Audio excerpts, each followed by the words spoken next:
નમસ્કાર વિદ્યાર્થી મિત્રો, વિજ્ઞાન પ્રવાહનું એક અગત્યનું પ્રકરણ છે રેડોક્સ પ્રક્રિયા. અગત્યના પ્રકરણો પૈકી આ એક રેડોક્સ પ્રક્રિયા અગત્યનું છે મિત્રો, કારણ કે એના પછીનું તમે જ્યારે પણ વિજ્ઞાન પ્રવાહમાં અભ્યાસ કરશો ત્યારે તમારે આ પ્રકરણ વગર ચાલે નહીં. એટલે આ પ્રકરણ તમે બરાબર ડિટેલ્સથી અભ્યાસ કરજો, કારણ કે હવે પછીનો જે કેમિસ્ટ્રીમાં તમે અભ્યાસ કરશો ત્યારે તમારે રેડોક્સ પ્રક્રિયા ઉપર આધારિત જ સમીકરણો કે પછી અન્ય થિયરીઓ આવશે. એટલે આજે આપણે 11 સાયન્સનું બીજું પુસ્તક શરૂ કરી રહ્યા છીએ, જેનું પ્રકરણ નંબર 8 છે. તો પ્રકરણ નંબર 8 જેનું નામ છે રેડોક્સ પ્રક્રિયા. મિત્રો, રેડોક્સ પ્રક્રિયા એ બે શબ્દનો બનેલો છે. રેડોક્સ બે શબ્દનો બનેલો છે. રીડ એટલે એની ઉપરથી બની ગયું રિડક્શન, અને ઓક્સ એની ઉપરથી બની ગયું ઓક્સિડેશન. રેડોક્સ એ રિડક્શન અને ઓક્સિડેશન પ્રક્રિયાનો સરવાળો છે. આપણે ઓક્સિડેશનને ટૂંકમાં લખવાની ઇન્ટરનેશનલ પ્રથા છે. ઓક્સી અને એની ઉપર લખીએ છીએ એન. આ પહેલો શબ્દ લખીએ છીએ અને ઘાતની અંદર અથવા ઘાત સ્વરૂપમાં એન લખીએ છીએ. તે જ પ્રકારે રિડક્શનને પણ આપણે આ રીતે લખીશું. પહેલા 3 શબ્દનો ઉલ્લેખ કરીશું, છેલ્લો શબ્દ છે આપણે એન. અંગ્રેજીમાં પણ આવા ઘણા બધા શબ્દો છે કે જે શોર્ટ ફોર્મમાં લખવાની પ્રથા છે મિત્રો. એટલે આ વસ્તુ બરાબર ધ્યાનમાં લેજો. સમગ્ર પ્રક્રિયા દરમિયાન OXI ઉપર n લખ્યું એટલે ઓક્સિડેશન સમજવાનું અને આ રિડક્શન સમજવાનું. આ બે શબ્દ ઇન્ટરનેશનલ બુકોમાં આપેલા છે. આપણા પુસ્તકમાં પણ આ બે શબ્દનો ટૂંકમાં ઉલ્લેખ છે, એટલે એને ઓક્સિડેશન કહીશું અને રિડક્શન કહીશું. આમ ઓક્સિડેશન રિડક્શન એક સાથે થતી પ્રક્રિયાઓ છે. એકલી રિડક્શન પ્રક્રિયા શક્ય નથી કે એકલી ઓક્સિડેશન પ્રક્રિયા શક્ય નથી. રિડક્શન થાય તો ઓક્સિડેશન થાય જ, ઓક્સિડેશન થાય તો પણ રિડક્શન થાય. આમ એક સાથે થતી પ્રક્રિયા છે. એટલે એવું પણ કહી શકાય કે રિડક્શન અર્ધ પ્રક્રિયા કુલ પ્રક્રિયા એક, પણ એમાંથી અડધી રિડક્શન અર્ધ પ્રક્રિયા કહીશું અને બીજી ઓક્સિડેશન અર્ધ પ્રક્રિયા કહીશું. આ બંનેનો સરવાળો થાય ત્યારે રેડોક્સ પ્રક્રિયા થાય. તો બીજી વ્યાખ્યામાં પણ કહી શકાય કે ઓક્સિડેશન અર્ધ પ્રક્રિયા અને રિડક્શન અર્ધ પ્રક્રિયાના સરવાળાને રેડોક્સ પ્રક્રિયા તરીકે ઓળખવામાં આવે છે. પરંતુ મિત્રો, ઓક્સિડેશન રિડક્શન પ્રક્રિયાની ઘણી બધી વ્યાખ્યાઓ છે. એ વ્યાખ્યાઓ આગલા વર્ષમાં પણ તમે શીખી ગયા છો, છતાં પણ અહીંયા આપણે ઝડપથી રિવિઝન કરીશું. ઓક્સિડેશન અને પછી લખીશું રિડક્શન. મિત્રો, તો સૌ પ્રથમ આપણે જૂની વ્યાખ્યા લઈએ. તો જૂની વ્યાખ્યા ઓક્સિજનના સંદર્ભમાં, આ ઓ લખ્યું છે, ઓક્સિજનના સંદર્ભમાં. તો ઓક્સિજનના સંદર્ભમાં આપણે ઓક્સિડેશનની વ્યાખ્યા લખી શકીએ. ઓક્સિડેશન ઓક્સી વત્તા એડિશન.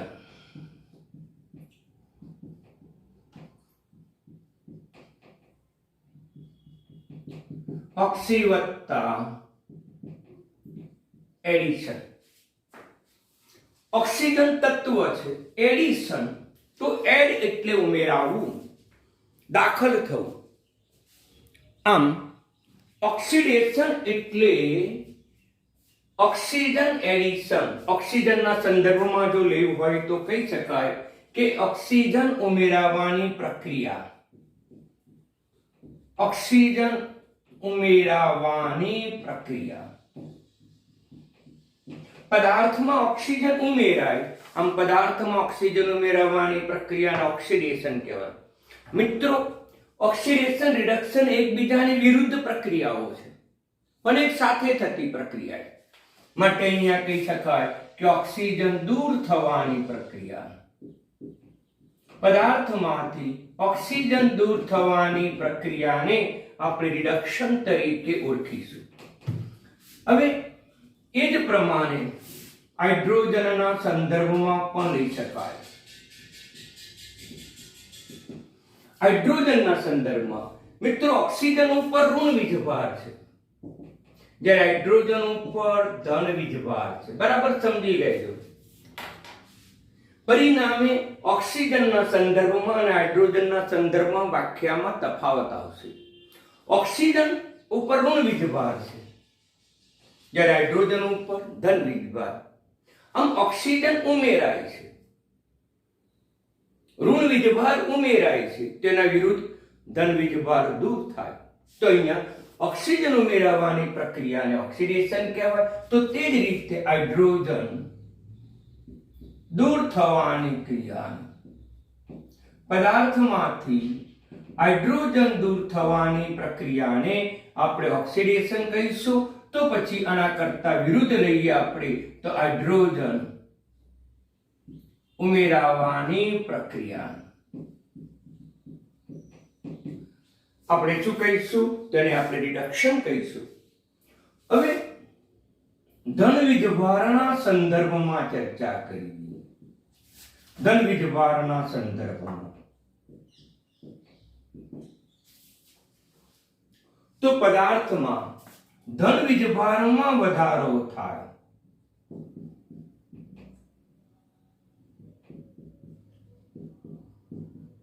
તેને મિત્રો બરાબર સમજી લેજો. આના ઉદાહરણો સહિત સમજણ આપીશ, પરંતુ હાલ પૂરતું ધન વીજભારમાં વધારો થાય. તો અહીંયા શું કહીશું કે ધન વીજભારમાં ઘટાડો થાય. તો તેને રિડક્શન તરીકે આપણે ઓળખીએ છીએ. હવે એ જ પ્રમાણે ઋણ વીજભાર પણ લઈ શકાય. ઋણ વીજભારના સંદર્ભમાં તો ઋણ વીજભારના સંદર્ભમાં આના કરતા વિરુદ્ધ થશે. ઋણ વીજભારમાં ઘટાડો થવાની પ્રક્રિયા. તો મિત્રો અહીંયા શું કહીશું? તો કહીશું કે ઋણ વીજભારમાં વધારો થવાની પ્રક્રિયા. આમ સૌપ્રથમ ઓક્સિડેશન રિડક્શન પ્રક્રિયાની જૂની વ્યાખ્યાઓ આપવામાં આવી, પરંતુ રાસાયણિક પ્રક્રિયા થાય છે ત્યારે શેમાં ધન વીજભાર વધ્યો, શેમાં ઋણ વીજભાર વધ્યો, શેમાં ધન વીજભાર ઘટ્યો કે શેમાં ઋણ વીજભાર ઘટ્યો, એ નક્કી કરવું મુશ્કેલ હતું. તેથી વૈજ્ઞાનિકોએ ઓક્સિડેશન અને રિડક્શનની આધુનિક વ્યાખ્યાઓ આપી. તો આધુનિક વ્યાખ્યા ત્યાર પછી અસ્તિત્વમાં આવી. તો એ આધુનિક વ્યાખ્યા જ અગત્યની છે મિત્રો. તો આપણે લઈએ આધુનિક વ્યાખ્યા.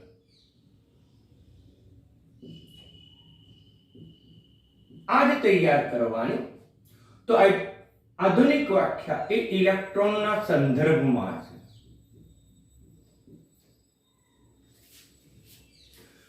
તો ઇલેક્ટ્રોન ગુમાવવાની પ્રક્રિયાને ઓક્સિડેશન તરીકે ઓળખવામાં આવે. જ્યારે અહીંયા ઇલેક્ટ્રોન દાખલ થવાની પ્રક્રિયાને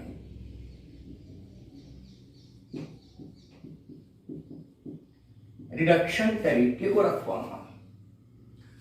મેગ્નેશિયમ તત્વ છે, એમાંથી શું બન્યું? Mg+2.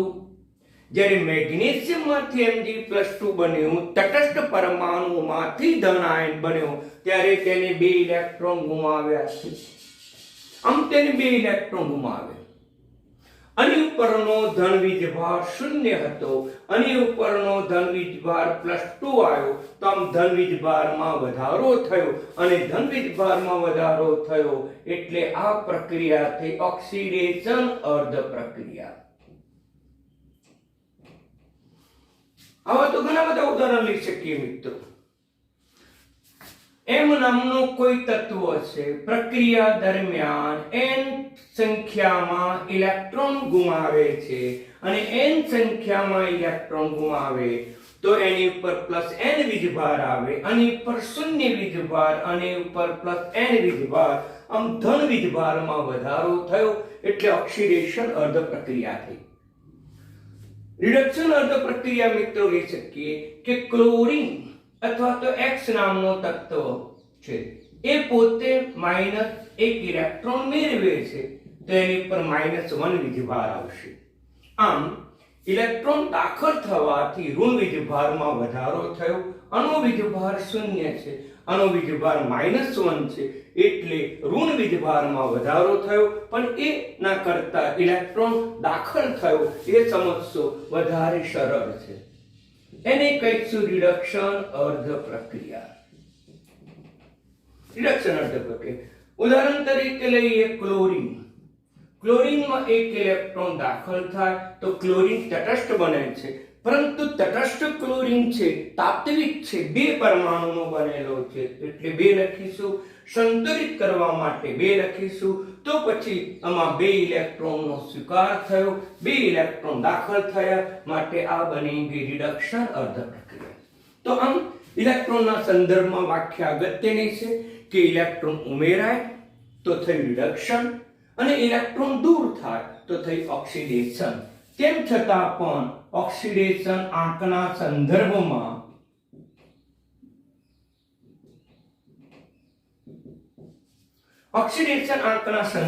વ્યાખ્યા અગત્યની છે. તો ઓક્સિડેશન આંક શું છે મિત્રો? તો ઓક્સિડેશન આંક એ મનસ્વી રીતે નક્કી કરેલો આંક છે. એના માટે કોઈ પ્રાયોગિક સાબિતી નથી, પણ રેડોક્સ પ્રક્રિયાને સરળતાથી સમજવા માટે એક આંક નક્કી કરવામાં આવ્યો. તો સંયુક્ત રીતે બધા વૈજ્ઞાનિકોએ રેડોક્સ પ્રક્રિયાને સારી રીતે સમજવા માટે એક આંક નક્કી કરવામાં આવ્યો, જેને કહેવામાં આવે છે ઓક્સિડેશન આંક. ઓક્સિડેશન આંક શું છે હું સમજાવું છું, પણ એ પહેલા વ્યાખ્યાના સંદર્ભમાં લઈએ. તો ઓક્સિડેશન આંકમાં વધારો થવાની પ્રક્રિયા, ઓક્સિડેશન આંકમાં વધારો થવાની પ્રક્રિયાને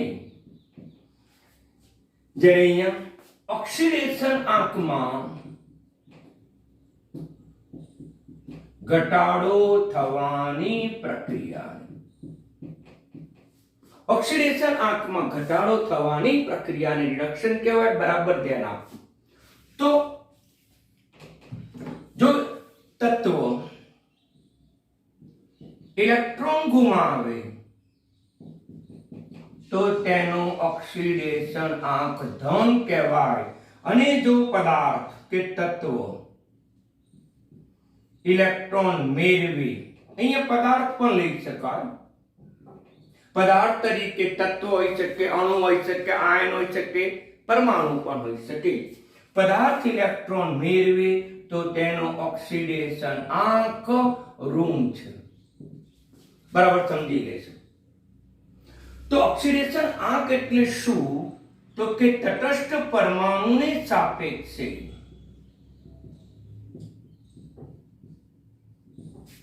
ગુમાવેલા કે મેળવેલા ઇલેક્ટ્રોનની સંખ્યાને ઓક્સિડેશન આંક કહે છે. અગત્યની વ્યાખ્યા છે ઓક્સિડેશન આંકની. ઓક્સિડેશન આંક એટલે શું? કે તટસ્થ પરમાણુની સાપેક્ષે તેને કેટલા ઇલેક્ટ્રોન ગુમાવ્યા છે કે કેટલા ઇલેક્ટ્રોન મેળવ્યા છે એ સંખ્યાને તેનો ઓક્સિડેશન આંક તરીકે ઓળખવામાં આવે છે. મિત્રો, જો તટસ્થ પરમાણુ ઇલેક્ટ્રોન ગુમાવે તો તેનો ઓક્સિડેશન આંક ધન કહેવાય. તટસ્થ પરમાણુ ઇલેક્ટ્રોન મેળવે તો તેનો ઓક્સિડેશન આંક ઋણ કહેવાય. અહીંયા આપણે ચર્ચા કરીએ તો આ તટસ્થ પરમાણુ છે, માટે તેનો ઓક્સિડેશન આંક 0. એમાંથી +2 બન્યો કારણ કે તેને 2 ઇલેક્ટ્રોન ગુમાવ્યા છે, અને 2 ઇલેક્ટ્રોન ગુમાવ્યા છે એટલે એનો ઓક્સિડેશન આંક +2 બની ગયો. એ જ રીતે આ તટસ્થ પરમાણુ છે, કોઈ એની ઉપર વીજભાર નથી મિત્રો, કોઈ વીજભાર નથી, અને આ તટસ્થ પરમાણુ ઉપર કોઈ વીજભાર આપણને જોવા મળતો નથી મિત્રો. તો અહીંયા એનો ઓક્સિડેશન આંક 0 થશે. પરંતુ એને n ઇલેક્ટ્રોન ગુમાવ્યા છે, તેનો ઓક્સિડેશનાંક +n થશે. આ તત્વ તટસ્થ છે 0, પરંતુ એક ઇલેક્ટ્રોન મેળવ્યો અને એક ઇલેક્ટ્રોન મેળવે એટલે ઓક્સિડેશનાંક ઋણ આવે, તો એનો ઓક્સિડેશનાંક ઋણ આવે. મિત્રો અહીંયા સમજીએ કે ક્લોરીન તત્વ છે, ક્લોરીન Cl2, એ પોતે ઇલેક્ટ્રોન મેળવે છે એટલે એની પર ઋણ વીજભાર આવ્યો. કેટલો આવ્યો? તો કે -1. શરૂઆતમાં એનો ઓક્સિડેશનાંક કેટલો હતો? 0. કેમ 0 બોલ્યો? કે તટસ્થ પરમાણુ છે પણ 2 ઇલેક્ટ્રોન મેળવે છે અને 2 તત્વો છે, 2 ઇલેક્ટ્રોન મેળવે છે, -1 વીજભાર આવે એટલે ક્લોરીનનો ઓક્સિડેશનાંક -1 થયો. આમ તટસ્થ પરમાણુની સાપેક્ષે પોતે કેટલા ઇલેક્ટ્રોન ગુમાવે છે કે કેટલા મેળવે છે એ સંખ્યાને તેનો ઓક્સિડેશનાંક તરીકે ઓળખવામાં આવે છે. આમ આપણે સરળતાથી કોઈ પણ પ્રક્રિયાનો ઓક્સિડેશનાંક ગણવો હોય તો તમને કેટલીક મુદ્દાઓ, કેટલાક નિયમો તમને યાદ રહેવા જોઈએ, ગોખવાની કોઈ જરૂર નથી. લોટ ઓફ પ્રેક્ટિસથી તેના મુદ્દાઓ આપણને સરળતાથી યાદ રહે. છતાં પણ આપણે એક પ્રક્રિયા સમજીએ કે Cr2O3 વત્તા એલ્યુમિનિયમ તો બની જશે Al2O3 વત્તા ક્રોમિયમ. સંતુલિત કરીએ 2 ક્રોમિન તો 2 એલ્યુમિનિયમ તો 2 એલ્યુમિનિયમ, 2 ક્રોમિયમ તો 2 ક્રોમિયમ. સમજો હવે એમાં કોનું ઓક્સિડેશન થયું, કોનું રિડક્શન થયું? તો જૂની વ્યાખ્યા ઓક્સિડેશન, ઓક્સિજન દાખલ થયું, તો એલ્યુમિનિયમમાં જે છે એમાં ઓક્સિજન ઉમેરાયો, એમાં ઓક્સિજન દાખલ થયો અને ઓક્સિજન દાખલ થયો એટલે એલ્યુમિનિયમનું ઓક્સિડેશન થયું. તો પછી રિડક્શન પણ થવું જોઈએ, કારણ કે એક સાથે થતી પ્રક્રિયા છે. તો પછી આનું રિડક્શન થશે. કેમ? કે આમાંથી જ્યારે આ પદાર્થ બન્યો ત્યારે ઓક્સિજન નહોતો, માટે આ પદાર્થમાંથી ઓક્સિજન દૂર થયો.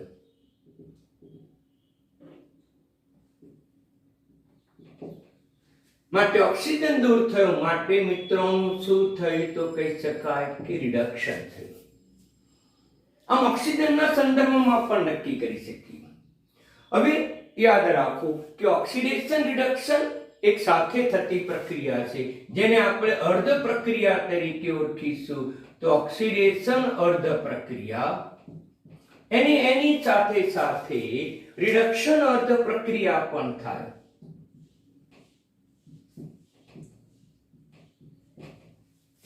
ચલો ઓક્સિડેશન અર્ધ પ્રક્રિયામાં કોનું ઓક્સિડેશન થયું? તો કે એલ્યુમિનિયમનું ઓક્સિડેશન થયું. શેમાં થયું? તો કે Al2O3 માં થયું. રિડક્શન થયું. કોનું રિડક્શન થયું? Cr2O3. શા માટે? એમાંથી ઓક્સિજન દૂર થઈ Cr બન્યો એટલે Cr2O3 માંથી Cr. આમ આ ઓક્સિડેશન અર્ધ પ્રક્રિયા થઈ કહેવાય, આ રિડક્શન અર્ધ પ્રક્રિયા થઈ. હવે આપણે અણુ આયનીકરણ કરીએ તો કયો આયન છૂટવો પડે? Al+3 oxygen -2. આમ આ પદાર્થના આયનો Al+3 છે અને ઓક્સિજન -2 છે. આનો આપણે આયનો છૂટા પાડી તો ક્રોમિયમ +3 છે, ઓક્સિજન ઉપર -2 છે અને ક્રોમિયમ છે. મિત્રો આનો ઓક્સિડેશન આંક કેટલો? ઓક્સિડેશન આંક તટસ્થ પરમાણુ હોય, એની પર વીજભાર ન હોય, તેને ઇલેક્ટ્રોન ગુમાવ્યા પણ નથી કે ઇલેક્ટ્રોન મેળવ્યા પણ નથી. તેથી મેળવેલા કે ગુમાવેલા ઇલેક્ટ્રોનની સંખ્યા 0 થાય, માટે આનો ઓક્સિડેશન આંક 0 થશે. હવે એમાંથી Al+3 બની મિત્રો. તો Al+3 બની એનો અર્થ શું થયો? કે એના ધનવીજ ભારમાં વધારો થયો અને ધનવીજ ભારમાં વધારો એટલે ઓક્સિડેશન અર્ધ પ્રક્રિયા. અહીંયા એનો ઓક્સિડેશન આંક કેટલો? 3. કેમ 3 કીધો? તો કે તટસ્થ પરમાણુની સાપેક્ષમાં એને 3 ઇલેક્ટ્રોન ગુમાવ્યા છે, માટે +3 વીજભાર આવ્યો. અહીંયા વિચારીએ ક્રોમિયમ ઉપર કેટલો વીજભાર છે તો કે +3 વીજભાર છે. કેમ +3 વીજભાર? તો તટસ્થ પરમાણુની સાપેક્ષમાં 3 ઇલેક્ટ્રોન ગુમાવ્યા છે માટે એની ઉપર +3 વીજભાર આવ્યો. આ તટસ્થ પરમાણુ છે મિત્રો. તો પછી આના ઓક્સિડેશન આંકમાં વધારો થયો અને ઓક્સિડેશન આંકમાં વધારો થાય તો કહી શકાય કે ઓક્સિડેશન. અહીંયા ઓક્સિડેશન આંકમાં ઘટાડો થયો, +3 માંથી 0 થયો એટલે થશે રિડક્શન. આમ ઇલેક્ટ્રોન ની સાપેક્ષે, ઇલેક્ટ્રોન રચનાની સાપેક્ષે આપણે ઓક્સિડેશન પ્રક્રિયા, રિડક્શન પ્રક્રિયા સમજવામાં આવે છે. એટલે યાદ રાખો એની વ્યાખ્યા. ઓક્સિડેશન આંકની આ વ્યાખ્યા છે કે તટસ્થ પરમાણુની સાપેક્ષે ઇલેક્ટ્રોન ગુમાવે અથવા તો ઇલેક્ટ્રોન મેળવે તો તે આંકને તેનો ઓક્સિડેશન આંક કહેવામાં આવે છે. અહીંયા ઇલેક્ટ્રોન ગુમાવે છે એટલે ઓક્સિડેશન આંક ધન છે. કેટલા ઇલેક્ટ્રોન ગુમાવે તો 0 માંથી +3 થયો એટલે 3 ઇલેક્ટ્રોન ગુમાવે. 3 ઇલેક્ટ્રોન ગુમાવે. ઇલેક્ટ્રોન ગુમાવવાની પ્રક્રિયાને ઓક્સિડેશન કહેવાય. ઇલેક્ટ્રોન ગુમાવવાની પ્રક્રિયાને ઓક્સિડેશન કહેવાય. એ જ પ્રમાણે આ ક્રોમિયમ +3 માંથી ક્રોમિયમ બન્યું. ક્રોમિયમ બન્યું તો પછી આનો ઓક્સિડેશન આ કેટલો તો 3. આનો 0 એટલે એને 3 ઇલેક્ટ્રોન મેળવ્યા. ઇલેક્ટ્રોન મેળવે એને રિડક્શન કહેવાય. આમ ઇલેક્ટ્રોન દાખલ થાય કે ઇલેક્ટ્રોન મેળવે તો તેને રિડક્શન કહેવામાં ઇલેક્ટ્રોન દાખલ થયો છે માટે રિડક્શન અર્ધ પ્રક્રિયા છે. આમ આ ઉદાહરણ દ્વારા આપણે ઓક્સિડેશન, રિડક્શન અર્ધ પ્રક્રિયા સરળતાથી સમજી શકીએ છીએ મિત્રો. પણ અહીંયા ઓક્સિજન શું? તો ઓક્સિજન એક તો પ્રેક્ષક આયન છે. કારણ કે આ પ્રક્રિયામાં ઓક્સિજનનો વીજભાર કેટલો છે -2 માટેનો ઓક્સિડેશન આંક -2. આ પ્રક્રિયામાં પણ ઓક્સિજનનો વીજભાર કેટલો છે તો કે -2. બંને ઓક્સિડેશન અર્ધ પ્રક્રિયા કે રિડક્શન અર્ધ પ્રક્રિયામાં ઓક્સિજનનો વીજભાર યાને કે ઓક્સિજનનો ઓક્સિડેશન આંક બદલાતો નથી માટે એ તત્વને આપણે પ્રેક્ષક તત્વ તરીકે ઓળખવામાં આવે. પ્રેક્ષક તત્વ એટલે એવો તત્વ કે પ્રક્રિયકોમાં જે સ્વરૂપમાં હોય તે જ સ્વરૂપમાં નિપજોમાં હોય તો તેને આપણે પ્રેક્ષક તત્વ તરીકે ઓળખવામાં આવે છે. દાખલા તરીકે બીજું ઉદાહરણ લો, પ્રેક્ષક આયન. સમજી લો મિત્રો કે પ્રેક્ષક આયન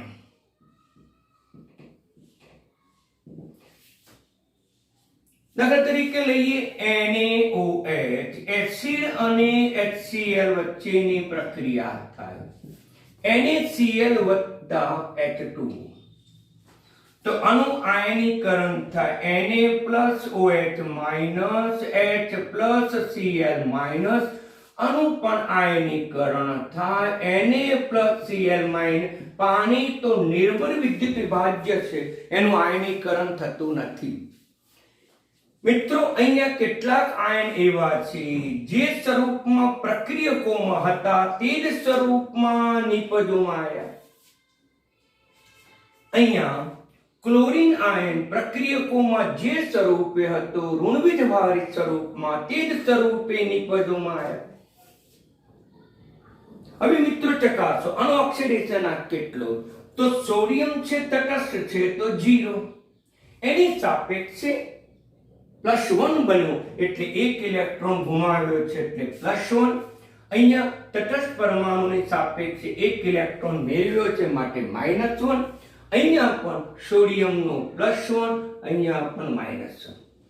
એટલે પ્રક્રિયકોના જે સ્વરૂપે હતો તે જ સ્વરૂપે નિપજોમાં આવ્યા એટલે એ પ્રેક્ષક આયન બની ગયા, પ્રેક્ષક તત્વ બની ગયા. પ્રેક્ષક આયન સોડિયમ અને ક્લોરીન છે મિત્રો. આમ પ્રેક્ષક સોડિયમ અને ક્લોરીન ન લખો તો પણ ચાલે. તો પછી શું બનશે અહીંયા? તો આનો OH આયન, આનો H+ અને એમાંથી પાણી. આ બંને સમીકરણો એક જ કહેવાય. આ જે સમીકરણ થયું એને આણ્વીય સમીકરણ તરીકે ઓળખવામાં આવે. આ સમીકરણ થયું એને આયનિક સમીકરણ ઓળખવામાં. એ જ રીતે મિત્રો અહીંયા પણ લખી શકીએ કે ઓક્સિડેશન રિડક્શનનો સરવાળો કરીએ એટલે રેડોક્સ પ્રક્રિયા થાય. આમ ઓક્સિડેશન પ્રક્રિયા વત્તા રિડક્શન પ્રક્રિયા ઇઝ ઇક્વલ ટુ રેડોક્સ પ્રક્રિયા. તો કુલ રેડોક્સ પ્રક્રિયા જો લખવી હોય તો આ બેનો સરવાળો કરવો પડે. તો અહીંયા હું ક્રોમિયમ +3 વત્તા 3 ઇલેક્ટ્રોન ક્રોમિયમ. મિત્રો હવે અહીંયા સરવાળો કરીએ તો પછી પ્રક્રિયકો બાજુ 3 ઇલેક્ટ્રોન છે, નિપજો બાજુ પણ 3 ઇલેક્ટ્રોન છે, લોપ થઈ જશે. Al+Cr+3 બનશે અને ક્રોમિયમ છૂટું પડશે. આ બંને સમીકરણ મિત્રો એક જ છે, પણ ઉપરનું જે સમીકરણ છે, જે ઉપર જે સમીકરણ લખ્યું છે તે સમીકરણને આપણે આણ્વીય સમીકરણ તરીકે લખાય. જ્યારે અહીંયા પ્રેક્ષક પરમાણુ ઓક્સિજન નથી, પ્રેક્ષક આયન ઓક્સિજન નથી, માટે આ સમીકરણને આપણે આયનિક સમીકરણ તરીકે ઓળખીશું. અને કેમિસ્ટ્રીનો પુસ્તકમાં તમે જોજો મોટા ભાગના સમીકરણો આયનિક સ્વરૂપમાં જ હોય છે. એટલે પ્રેક્ષક એટલે શું બરાબર ધ્યાન આપો. એવા આયનો કે એવા પદાર્થો છે કે પ્રક્રિયકોમાં જે સ્વરૂપમાં હોય તેના તે જ સ્વરૂપમાં નિપજોમાં ઉદ્ભવે, એની હાજરી જરૂરી છે. એ પ્રક્રિયામાં ભાગ ભજવતા નથી, એને કહેવાય પ્રેક્ષક. પ્રેક્ષક શબ્દ તો તમે સાંભળેલો છે કે થિયેટર્સમાં તમે પિક્ચર જોવા જાઓ તો તમે પ્રેક્ષક છો. તમારી હાજરીમાં પડદા ઉપર પ્રક્રિયા શરૂ થાય છે, તમારી ગેરહાજરીમાં નહીં. તમે પડદામાં થતી પ્રક્રિયા ઉપર ભાગ ભજવી શકતા નથી. તમારી હાજરી જરૂરી છે. હાજરી જરૂરી હોય તો જ પડદા ઉપર પ્રિન્ટ શરૂ થાય. હાજરી ન હોય તો ન થાય. એટલે પ્રેક્ષક એટલે હાજર હોવું પણ પ્રક્રિયામાં ભાગ ન ભજવવું. એટલે મિત્રો ઓક્સિડેશન આંક બરાબર સમજી લેજો. બિલકુલ સરળ ચેપ્ટર છે. એક વખત જો તમે બરાબર સમજશો ને તો વાંચવાની પણ જરૂર નહીં પડે. બિલકુલ સરળ છે, પણ અઘરું પણ એટલું છે. જો સમજ્યા વગર તૈયાર કરશો તો ઇલેક્ટ્રોન રચના તમને આવડવી જોઈએ, દરેકનો ઓક્સિડેશન આંક ગણતા પણ આવડવું જોઈએ. હવે ઓક્સિડેશન આંક ગણવાના કેટલાક મુદ્દાઓ તમને સમજાવું છું, બરાબર ધ્યાનથી સમજજો.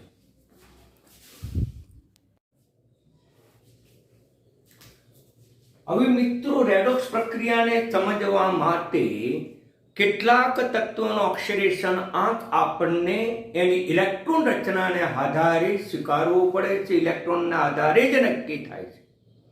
પરંતુ આપણે ઓક્સિડેશન આંક નક્કી કરવાના મુદ્દાઓ લઈશું. એ પહેલા એક બાબત બરાબર ધ્યાનમાં રાખો કે રેડોક્સ પ્રક્રિયા એ વાસ્તવમાં તો હરીફાઈ છે, ઇલેક્ટ્રોન મુક્ત કરવાની હરીફાઈ છે.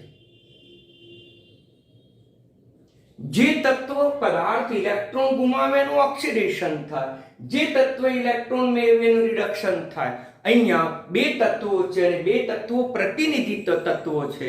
યાદ રાખો, આવર્ત કોષ્ટકના કોઈ પણ બે તત્વોને, કોઈ પણ બે પદાર્થોને મેં એ અને બી સ્વરૂપમાં લીધો છે. વ્યાપક સ્વરૂપમાં મેં એની ચર્ચા કરી છે.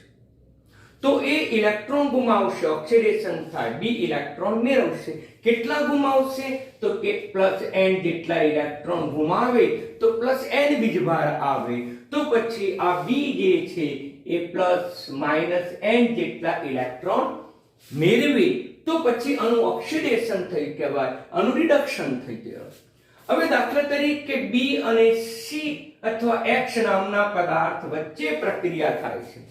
આ બંને વચ્ચે ઇલેક્ટ્રોન મુક્ત કરવાની હરીફાઈ થાય છે. તે પૈકી એક્સ કરતા બી ની ઇલેક્ટ્રોન ગુમાવવાની વૃત્તિ વધુ, તેથી તે ઇલેક્ટ્રોન ગુમાવશે. બરાબર. જ્યારે આની સાપેક્ષે એક્સ ઇલેક્ટ્રોન મેળવે છે.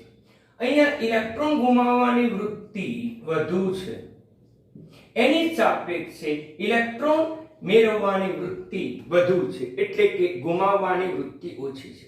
આમ ઇલેક્ટ્રોન મેળવવાની વૃત્તિ વધુ છે. અને સાપેક્ષ માપ છે એટલે થોડું અઘરું પડશે મિત્રો. સાપેક્ષ માપ છે. અહીંયા બી કરતા એ ની ઇલેક્ટ્રોન ગુમાવવાની વૃત્તિ વધુ હોવાથી એ નું ઓક્સિડેશન થયું, સાપેક્ષમાં બી નું રિડક્શન થયું. એ જ પ્રકારે બી અને એક્સ નામના બે પદાર્થો છે, વ્યાપક અર્થમાં છે. એમાં બી ની ઇલેક્ટ્રોન ગુમાવવાની વૃત્તિ વધુ છે તો એની સાપેક્ષે X ની ઇલેક્ટ્રોન મેળવવાની વૃત્તિ વધી જાય. તેથી આનું ઓક્સિડેશન થાય મિત્રો. તો આનું શું થશે? રિડક્શન થશે. તો બંનેમાં ઇલેક્ટ્રોન ગુમાવવાની મુક્ત કરવાની હરીફાઈ થાય છે.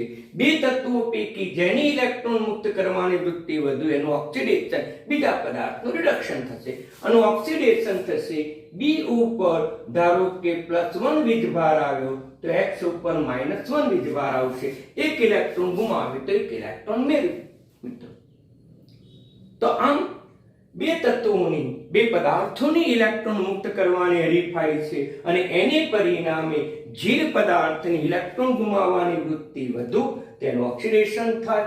જેની ઇલેક્ટ્રોન ગુમાવવાની વૃત્તિ ઓછી, સાપેક્ષમાં મેળવવાની વૃત્તિ વધુ, તો તેનું રિડક્શન થાય મિત્રો. બરાબર સમજી લો. દાખલા તરીકે લઈએ Fe વત્તા કોપર +2.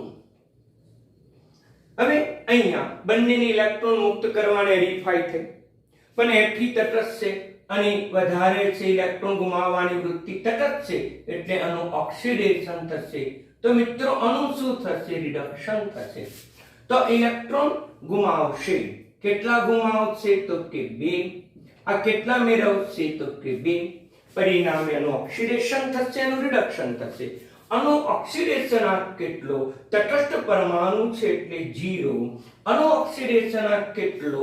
તટસ્થ પરમાણુની સાપેક્ષે 2 ઇલેક્ટ્રોન ગુમાવ્યા છે એટલે +2 થશે. આનો ઓક્સિડેશન આંક કેટલો? તો કે ધન વીજભાર જેટલો. અહીંયા કેટલો? તો કે તટસ્થ છે 0. આમ ધન વીજભારમાં વધારો થયો, ઓક્સિડેશન ધન વીજભારમાં ઘટાડો થયો એટલે રિડક્શન શબ્દ આપણે કહી શકશું મિત્રો. એટલે આનું ઓક્સિડેશન થયું, આનું રિડક્શન થયું. આમ ઘણા બધા સમીકરણો છે. વ્યાપક અર્થમાં મેં તમને અહીંયા સમજાવ્યું છે. તેને આધારે આપણે હાઇડ્રોજન યુક્ત સંયોજનનો ઓક્સિડેશન આંક આપણે નક્કી કરેલો છે. તો કે હાઇડ્રોજનનો ઓક્સિડેશન આંક +1. શા માટે +1? તો મિત્રો સમજો. હાઇડ્રોજનની ઓક્સિડ ઇલેક્ટ્રોન રચના છે 1s1. બાહ્ય કક્ષામાં એક જ ઇલેક્ટ્રોન છે. આમ એક જ ઇલેક્ટ્રોન હોવાથી તે વધુમાં વધુ કેટલો ગુમાવે? તો વધુમાં વધુ એક ઇલેક્ટ્રોન ગુમાવે અને એક ઇલેક્ટ્રોન ગુમાવે તો તેનો ઓક્સિડેશન આંક +1. આ બધા જ સંયોજનો છે મિત્રો. હાઇડ્રોજન યુક્ત સંયોજનો કેટલા બધા છે વિચારજો. ઘણા બધા હાઇડ્રોજન યુક્ત સંયોજનો છે પણ એમાં હાઇડ્રોજનનો ઓક્સિડેશન આંક +1 છે. પણ અપવાદ છે. હાઇડ્રાઇડ યુક્ત સંયોજનોમાં ધાતુ હાઇડ્રાઇડ, હાઇડ્રાઇડ શબ્દ શા માટે વાપર્યો? તો કે ઋણ આયન બને ત્યારે આઇડ પ્રત્યય આવે. ઘણા બધા સિદ્ધાંતો ક્લિયર કરીશું. ઋણ આયન બને ત્યારે આઇડ પ્રત્યય આવે. દાખલા તરીકે Cl હોય તો ક્લોરીન પણ NaCl હોય તો સોડિયમ ક્લોરાઇડ પાછળ આઇડ પ્રત્યય આવે. આમ તો મેગ્નેશિયમ ઓક્સિજન એમ ના બોલાય, એકલો ઓક્સિજન કહેવાય, પણ મેગ્નેશિયમ સાથે જોડાયો તો જે ઋણ આયન બને છે એના નામની પાછળ આઇડ પ્રત્યય આવે માટે કહીશું હાઇડ્રાઇડ ઋણ આયન છે. ધાતુ અને હાઇડ્રોજન વચ્ચે ઇલેક્ટ્રોન મુક્ત કરવાની હરીફાઈ થાય છે. કોની ઇલેક્ટ્રોન મુક્ત કરવાની વૃત્તિ વધુ? ધાતુ તત્વની ઇલેક્ટ્રોન મુક્ત કરવાની વૃત્તિ વધુ. ધાતુની ઇલેક્ટ્રોન મુક્ત કરવાની વૃત્તિ વધુ માટેનો ઓક્સિડેશન આંક ધન થશે. એની સાપેક્ષે હાઇડ્રોજન લઈએ. હાઇડ્રોજન તો ધાતુ તત્વ છે એટલે આની સાપેક્ષે આની વૃત્તિ ઓછી હોવાથી તે ઇલેક્ટ્રોન મેળવે છે, એનું રિડક્શન થાય છે. ઓક્સિડેશન આંક ઋણ થશે. કેટલું ઋણ થશે? બાહ્ય કક્ષામાં કેટલા ખૂટે છે?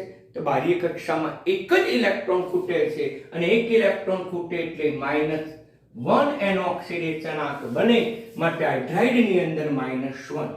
અને એ વખતે હાઇડ્રોજન તત્વની પાછળ જ લખાય ઋણ આયન ધન આયનની પાછળ લખાય તે જ રીતે ધાતુ એ ધન તત્વો છે, જ્યારે હાઇડ્રોજન એ ઋણ છે, માટે પાછળ લખવાની પ્રથા છે, જેમ કે lithium hydride, magnesium hydride, aluminium hydride. હવે ચર્ચા કરીએ આપણે ઓક્સિજનની. તમારે અપવાદ છે એ બરાબર ધ્યાનમાં રાખવા પડશે, ઇમ્પોર્ટન્ટ છે અપવાદ. હવે ઓક્સિજન યુક્ત સંયોજનો લઈએ મિત્રો. તો ઓક્સિજન યુક્ત સંયોજનોમાં ઓક્સિજન 8 1H2 2H2 2P4.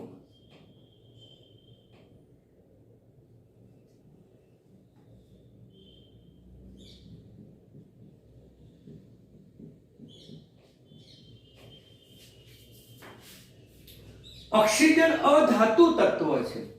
એને અષ્ટક રચના પૂર્ણ કરવા માટે એટલે કે 2H2 2P6 રચના પૂર્ણ કરવા માટે કેટલા ઇલેક્ટ્રોન ખૂટે મિત્રો? તો 2 ઇલેક્ટ્રોન ખૂટે. અધાતુ તત્વ છે, ઇલેક્ટ્રોન મેળવે, ધાતુ ઇલેક્ટ્રોન ગુમાવે. અધાતુ ઇલેક્ટ્રોન મેળવે એટલે 2 ઇલેક્ટ્રોન ખૂટે છે. ઇલેક્ટ્રોન મેળવે એટલે ઓક્સિડેશન આંક ઋણ થયું, માટે તેનો -2 છે. આમ તેનો ઓક્સિડેશન આંક -2 થયો. કેમ? તો ઇલેક્ટ્રોન રચનાના આધારે સરળતાથી આપણે સમજી શકીએ કે એને અષ્ટક રચના પૂર્ણ કરવા માટે 2 ઇલેક્ટ્રોન ખૂટે છે અને 2 ઇલેક્ટ્રોન મેળવે છે, માટે તેનો ઓક્સિડેશન આંક -2 થઈ જાય છે. હવે ધ્યાન આપો, અપવાદ રૂપ છે, ઇમ્પોર્ટન્ટ છે. પેરોક્સાઇડમાં પેર ઓફ ઓક્સિજન, ઓક્સિજનનો પેરોક્સાઇડ. આમ તો લિથિયમ લખીએ તો +1, ઓક્સિજન ઉપર -2, તે પછી 1 અહીંયા જાય, 2 અહીંયા જાય, તો લિથિયમ ઓક્સાઇડનું આ સૂત્ર થયું. પરંતુ અહીંયા પેરોક્સાઇડ છે, 2 ઓક્સિજન છે, એટલે 2 ઓક્સિજન પેર છે અને કહેવાય પેરોક્સાઇડ. અને 1 ઓક્સિજનની સંયોજકતા લિથિયમ વડે અને બીજી પણ લિથિયમ વડે, તો લિથિયમ પેરોક્સાઇડ થયું. સમજી લો મિત્રો. તો લિથિયમ પેરોક્સાઇડ હોય ત્યારે તેનો ઓક્સિડેશન આંક -1. યાદ રાખજો. આમ તો સોડિયમ ઓક્સાઇડનું સૂત્ર આ થાય, પરંતુ એમાં તમે જુઓ સોડિયમ ઓક્સાઇડ છે તો પેરોક્સાઇડ છે બંધ, અને ઓક્સિજનની એક સંયોજકતા સોડિયમ વડે, અહીંયા પણ સોડિયમ. આ સોડિયમ પેરોક્સાઇડનું બંધારણ છે. આ ઇમ્પોર્ટન્ટ છે, બરાબર ધ્યાન રાખજો. મોસ્ટ ઇમ્પોર્ટન્ટ છે બેરિયમ પેરોક્સાઇડ. તો બેરિયમની સંયોજકતા 2 છે અને બંને સંયોજકતા ઓક્સિજન વડે પૂર્ણ થયેલી, પરંતુ અહીંયા આપણને કયો બંધ જોવા મળે છે? પેરોક્સાઇડ બંધ જોવા મળે છે, માટે તેને કહીશું બેરિયમ પેરોક્સાઇડ. મોસ્ટ ઇમ્પોર્ટન્ટ છે, નીટમાં પૂછાઈ ગયેલું છે કે એનો એમાં ઓક્સિજનનો ઓક્સિડેશન આંક કેટલો? તો -1 આવશે મિત્રો. હવે સુપર ઓક્સાઇડ કોને કહીશું મિત્રો? સુપર ઓક્સાઇડની ચર્ચા કરીએ કે પોટેશિયમ જે છે એ પોટેશિયમ ઉપર +1 છે, ઓક્સિજન ઉપર -2 છે, માટે એનું સૂત્ર બને K2O. આ એનું સૂત્ર પોટેશિયમ. પરંતુ જરૂર કરતા વધુ ઓક્સિજન છે અને KO2 માં જરૂર કરતા વધારે ઓક્સિજન છે. આમ તો ઓક્સિજનનું પ્રમાણ કેટલું છે? 2:1. જ્યારે અહીંયા કેટલો છે? 1:2. અહીંયા 1:1/2 હોવું જોઈએ. તેમ છતાં અહીંયા ઓક્સિજનનું પ્રમાણ જરૂરી સૂત્ર કરતા ઘણું વધારે છે, અને ઘણું વધારે હોવાથી એને સુપર ઓક્સાઇડ કહેવાય. અને આખા આવર્ત કોષ્ટકમાં સુપર ઓક્સાઇડ 3 જ છે મિત્રો. આ 3 સુપર ઓક્સાઇડ છે, મોસ્ટ ઇમ્પોર્ટન્ટ છે. સુપર ઓક્સાઇડ છે, જરૂર કરતા વધારે ઓક્સાઇડ છે, તેથી એને કહીશું સુપર ઓક્સાઇડ.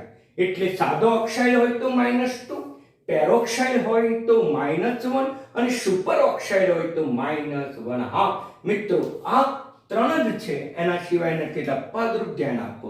ઓક્સાઇડના 3 પ્રકાર આવ્યો. સાદો ઓક્સાઇડ, તેમાં -2, પેરોક્સાઇડ તો એમાં -1, સુપર ઓક્સાઇડ તો એની અંદર 1/2. આના ઉદાહરણો બહુ ઓછા છે મિત્રો. હવે ફ્લોરિનયુક્ત સંયોજનમાં તેનો ઓક્સિડેશનાંક ધન થશે. સમજો, ઓક્સિજનનો ઓક્સિડેશનાંક ધન. આ સાદા ઓક્સાઇડ, આ પેરોક્સાઇડ કે સુપર ઓક્સાઇડમાં ઓક્સિડેશનાંક માઇનસ હતા, પરંતુ ફ્લોરિનમાં કેમ ધન આવ્યું? મેં પહેલા પણ ચર્ચા કરી હતી કે ઓક્સિજન અને ફ્લોરિન O2 અને F2 લઈએ, આ બંને વચ્ચે પ્રક્રિયા થાય. ફ્લોરિનની ઇલેક્ટ્રોન આકર્ષવાની વૃત્તિ અથવા તો વિદ્યુત ઋણતા વધુ, તો પછી એની સાપેક્ષે અને વિદ્યુત ઋણતા ઓછી, અને વિદ્યુત ઋણતા વધુ એટલે ઇલેક્ટ્રોન આકર્ષવાની વૃત્તિ વધુ. જ્યારે અહીંયા એની સાપેક્ષ માપ છે, મેં પહેલા કીધું છે, અહીંયા ઇલેક્ટ્રોન આકર્ષવાની વૃત્તિ ઓછી.